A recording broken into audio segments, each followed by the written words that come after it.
Seja bem-vindo ao canal de futebol mais completo do YouTube. Deixe seu gostei no vídeo, inscreva-se se não for inscrito e ative as notificações. O Rio de Janeiro era a capital do Brasil quando os cariocas iniciaram o campeonato estadual. Era 3 de maio de 1906, quando no campo da Rua Guanabara, no bairro das Laranjeiras, o Fluminense venceu o Paysandu por 7-1 para pouco mais de 1.000 torcedores. O tricolor, inclusive, foi o grande campeão e ainda teve o artilheiro e autor do primeiro gol da história da competição. Foi desse cara aí, Horácio da Costa, atacante tricolor que foi artilheiro do primeiro Cariocão com 18 gols. O Campeonato Carioca é o terceiro mais antigo do Brasil, atrás só do Campeonato Baiano, iniciado em 1905, e do Campeonato Paulista, o mais antigo, que começou em 1902. A primeira edição do Campeonato Carioca foi organizada pela Liga Metropolitana de Futebol. Ao todo, eram 6 equipes: Paysandu, Rio Cricket, Botafogo, Bangu, Futebol Athletic e Fluminense.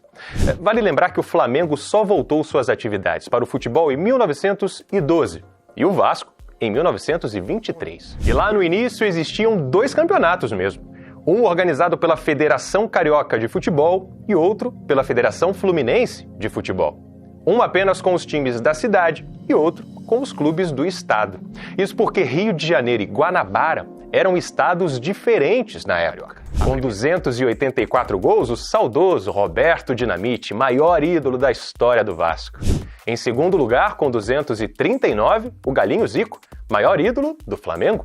Logo atrás, com 233, o Baixinho Romário, atuando pelo Vasco, Flamengo e Fluminense. Outro que atuou em Vasco e Fluminense foi Ademir de Menezes, o quarto colocado, com 197 gols.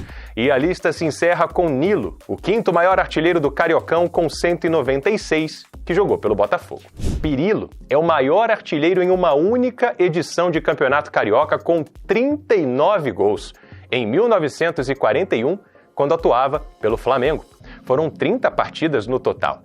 Durante a carreira, Silvio Pirilo atuou por Americano do Rio Grande do Sul, Internacional, Penharol, Botafogo e Flamengo. Foi jogador de futebol entre 1934 e 1952. E também foi técnico. Treinou o Botafogo, Fluminense, Internacional, Corinthians, Palmeiras e São Paulo, além da seleção brasileira. Ele foi o responsável por convocar Pelé pela primeira vez na história em 1957. Flávio Costa tem 9 títulos e é o maior vencedor. 5 com o Flamengo, 4 com o Vasco. Flávio, inclusive, é o treinador que mais treinou o rubro-negro. Foram 777 jogos. E era ele, no banco de reservas, comandando a seleção brasileira em 1950, no famoso Maracanazo. A história do Maraca começa em 1938, quando o presidente da FIFA na época, Jules Rimet, visitou o Rio de Janeiro e aceitou a candidatura brasileira para sediar a Copa do Mundo de 1950. No dia 2 de agosto de 1948, houve o lançamento da pedra fundamental e o início da construção do estádio que viria a ser o maior do mundo. Antes de se imaginar um estádio de futebol ali, o espaço foi sede da prática de outro tipo de esporte, o turf. Adquirido em 1885 pelo Derby Club para as corridas de cavalo, a modalidade perdeu forças e o terreno acabou sendo abandonado e virando depósito para carros do exército. Os anos se passaram, jogos importantes aconteceram ali e em 1966 o nome do estádio mudou. Lembra do jornal que fez grande campanha para a construção do Maracanã? Ele era do jornalista Mário Filho, irmão de Nelson Rodrigues. O criador de multidões, como foi nomeado pelo próprio irmão poeta, deu nome ao estádio justamente por lutar muito para apoiar a ideia de sua construção. O jornalista, que era um dos mais influentes do Brasil, amava o estádio por reunir todas as classes sociais ao redor do futebol. O América Futebol Clube, com esse nome todo em inglês, fundado em 1904 e já disputou mais de 4.600 partidas em sua história. Além dos 7 cariocões que venceu, conquistou a International Soccer League de 1962, torneio disputado por grandes equipes dos continentes americano e europeu, e o Torneio dos Campeões, em 1982, organizado pela CBF, que contava com os maiores clubes do Brasil. E vou te falar, viu? O América é o clube mais clonado do Brasil. Foi fonte de inspiração para a criação de muitos outros Américas, no Brasil e no exterior. E ó, diferente dos outros times com o mesmo nome, ao ser pronunciado, o original do Rio não tem acento.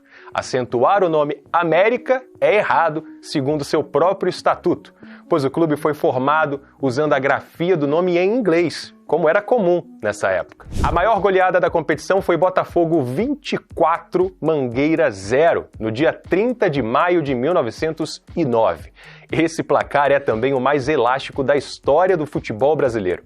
E a partida também tem o jogador com mais gols em uma única partida.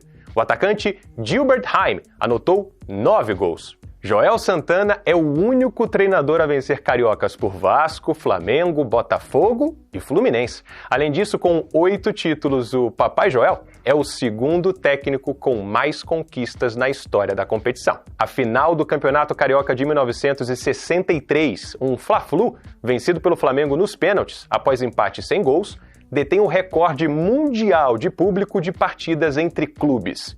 194.603 espectadores. Ah, o Cariocão, cheio de surpresas. Isso porque deixamos de lado o Rei do Rio, o gol de barriga do Renato, urubu em campo, perseguição na Rua Bariri, bola na Lagoa. Tem coisa que só acontece mesmo no Campeonato Carioca, né? Mas tudo isso a gente deixa para um próximo vídeo. Se inscreve aqui no canal e fala pra gente, nesse ano, quem vai ser o campeão carioca?